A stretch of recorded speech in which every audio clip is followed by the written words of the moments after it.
இன்று முதல் நான் உன்னை ஆசீர்வதிப்பேன்.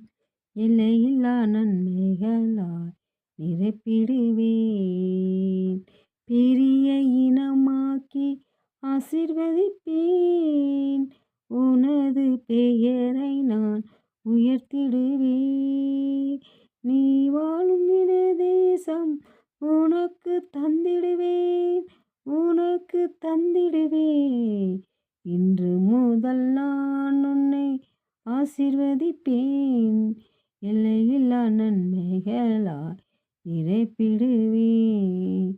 செல்லும் இடமெல்லாம் காவலாய் நான் இருப்பேன். சொன்னதை செய்திடுவேன். கைவிடவே மாட்டேன். நீ வாழும் இன தேசம் உனக்கு தந்திடுவேன். இன்று முதல்